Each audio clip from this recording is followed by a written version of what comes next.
Welcome to another deep dive. Oh, yeah.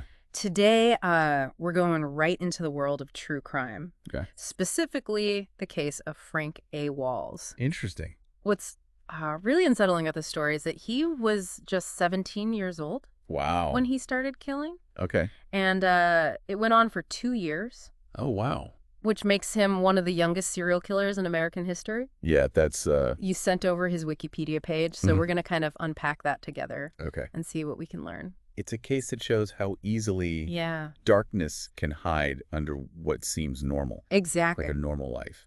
And that's what is so interesting Hmm. about this whole deep dive. Yeah. Frank Athen Walls Okay. was born on October 12th, 1967, Mm-hmm. in Ocean City, Florida. Oh, wow. You think of like a sunny beach town, right? You do. Not a place for a serial killer. That contrast is stark, Yeah? and that makes his story even more interesting. Yeah, We have this nice place right. compared to these horrible things he did. So between 1985 and 1987, Okay. Walls committed 5 murders in Ocean City. Wow. And he was mainly driven by robbery. Okay. And he used a knife or a gun to get what he wanted. Mm-hmm. What are your thoughts on his young age? Well, he was only 17 when he started, Yeah. and that is very significant. Right. Think about it. Yeah. At that age, the prefrontal cortex, Okay. which is the brain's control panel, Okay. is still growing. Mm-hmm. So teenagers can be impulsive, Yeah. and it's hard for them to understand Yeah. what could happen because of their actions. So even though it doesn't excuse anything, Yeah. could his age have affected his choices? It's something to think about. Yeah. But we also have to consider the psychology. Okay. One theory that comes up a lot with serial killers is the McDonald triad. The McDonald triad. Yeah. It suggests that certain things kids do, Okay. like bedwettings, setting fires, and being cruel to animals, Okay. could be early signs of violence. So those could be red flags. Yeah, like early signs of a problem. Interesting. These behaviors might show a lack of empathy Yeah. or trouble controlling emotions, Okay. which could lead to violence. Wow, that's scary. And talking about victims, Yes. his crimes ended the lives of 5 people. Right. Cynthia Sukandra and Tommy Lou Whidden were both 19. Mm-hmm. They were murdered on March 26, 1985. Okay. Audrey Geige was 47, Right. and she was killed on May Keeling, 1987. Mm-hmm. Then there's Edward Alger and Ann Peterson. Right. We don't know their exact murder dates, Okay. but it happened in 1987. It's so sad to think about what these murders did.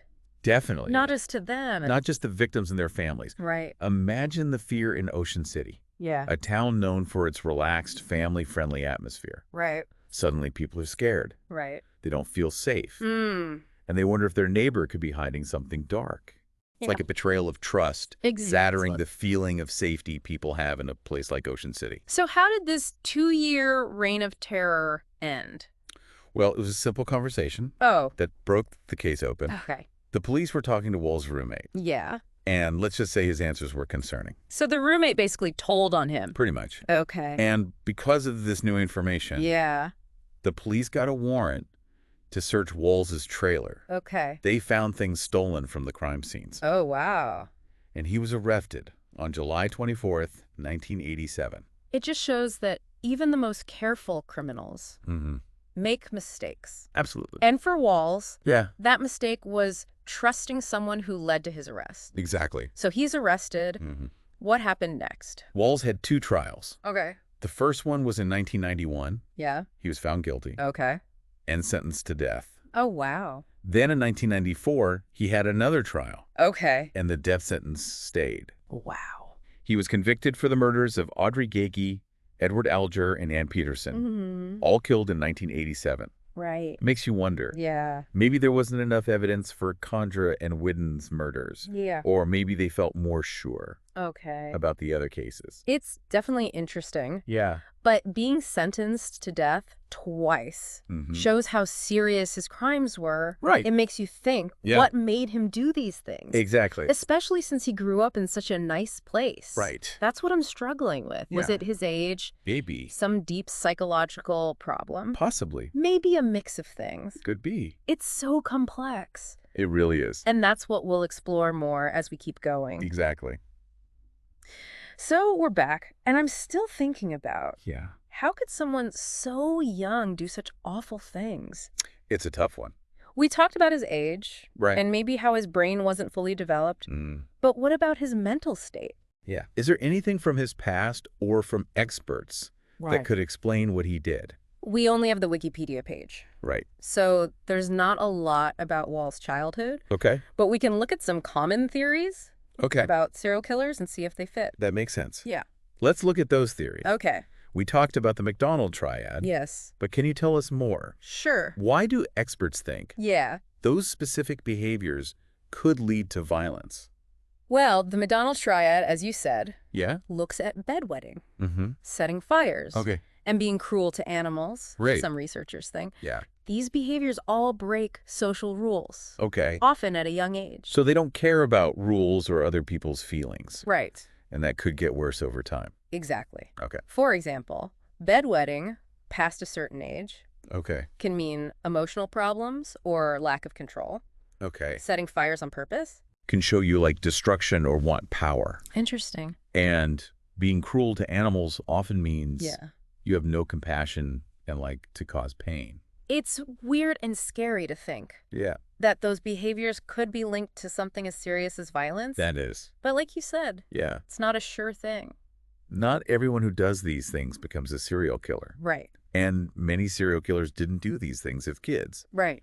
But it's one thing experts look at Yeah. to try to understand how violent behavior develops. Now let's talk about personality disorders. Okay. Specifically, antisocial personality disorder. Right. Can you explain that a bit more Sure. for people who might not know? Antisocial personality disorder means Okay. you constantly disregard other people's rights. Okay. People with this disorder often lie, cheat, steal, manipulate, Mm-hmm. and act recklessly without feeling bad. So they don't have a moral compass? Kinda, yeah. Okay. They might know the rules, but they don't care. Mm-hmm. They put their own needs first, Yeah. often hurting others. That's a scary thought. Yeah, it is. Do we know if Frank A. Walls had any signs of this? Hard to say for sure Okay. without a real psychological evaluation. Right.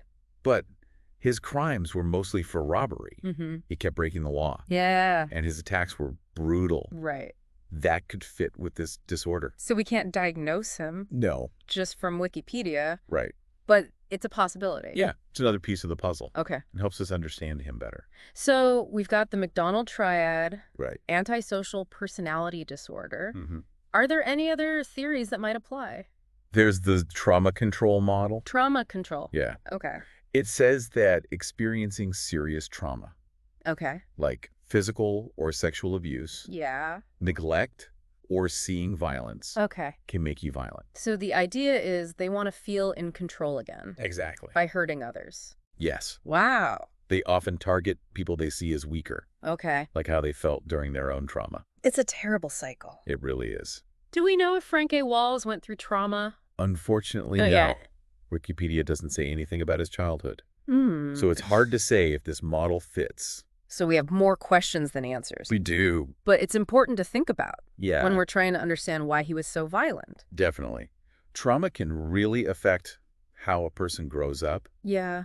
especially when they're young. Right. It can shape how they see the world, Mm-hmm. their relationships, Yeah. and their actions. We've talked about a lot Mm-hmm.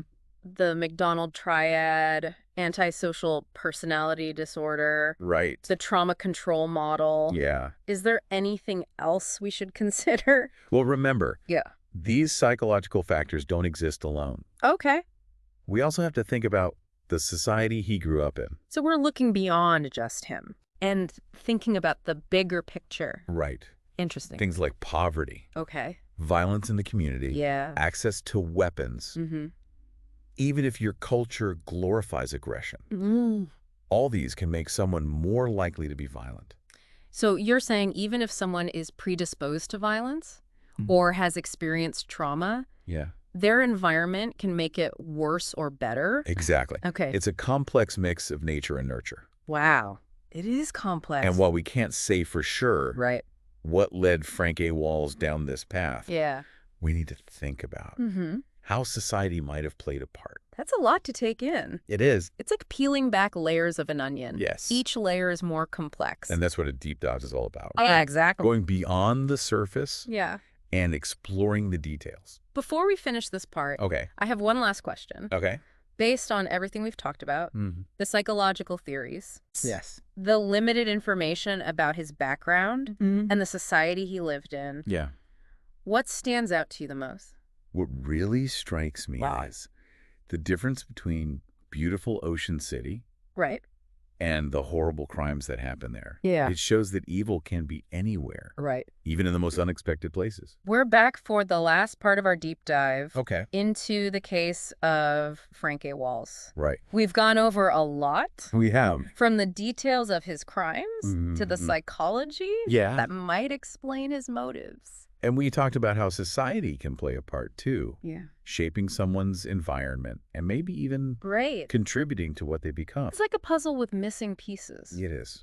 We might never have all the answers. True. But we can still learn from what we do know. Exactly. As we dig deeper into this case, I keep thinking about what happened to Ocean City. Yeah. You said how his crimes ruined the sense of safety in this nice beach town. Definitely. I can only imagine how scared people were. Oh, yeah. Especially families. Think about it. Yeah. Living in a place where you felt safe. Yeah. Kids could ride bikes.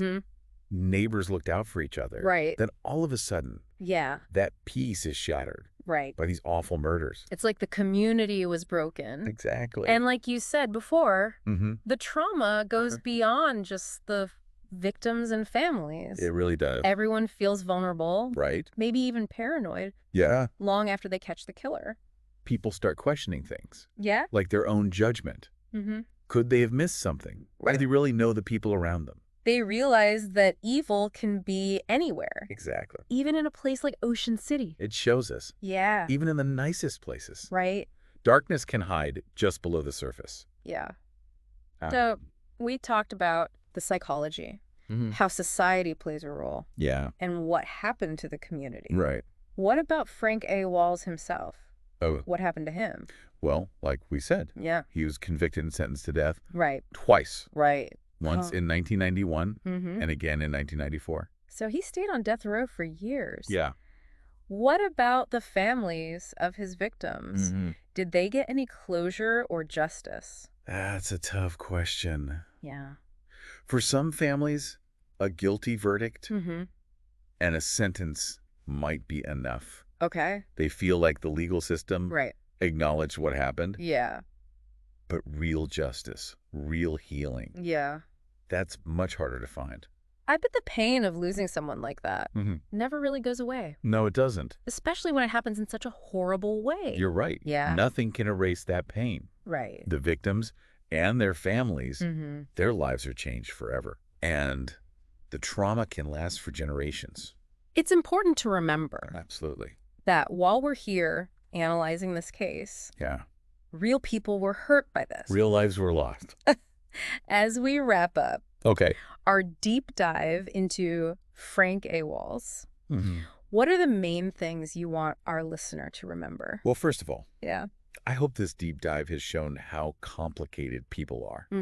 There's no simple reason why someone becomes a serial killer. Yeah. It's a mix of things. Okay. Individual traits, how they develop psychologically, and influences from society. It's like a tapestry It of is. all these different threads. Yeah. Some you can see, some you can't. Exactly. And while we might not be able to untangle everything, Sure. just trying to understand, to put the pieces together can teach us a lot. I hope this deep dive has also shown how important empathy. Right. It's easy to judge, to separate ourselves from the darkness we see in others. But to really understand, you need compassion, Okay. a willingness to see the humanity. Right. That connects us all, Yeah. even when we're faced with terrible acts. And maybe through understanding, we can try to prevent these things from happening again, or Right. at least better support Absolutely. those affected by violence and trauma. Knowledge is power. It is. And by talking about these dark parts of humanity, we can hopefully make the world a safer, Right. more compassionate place. That's a great point. Thanks. We want to leave you with something to think about. Okay. What could have been done differently? In Frank A. Walls' case, That's a good question. were there missed chances? Yeah. to help him, to understand him. It's worth considering. If you're interested in this case. Yeah. Or other topics like criminal psychology and true crime, keep exploring. Thanks for joining us on this deep dive.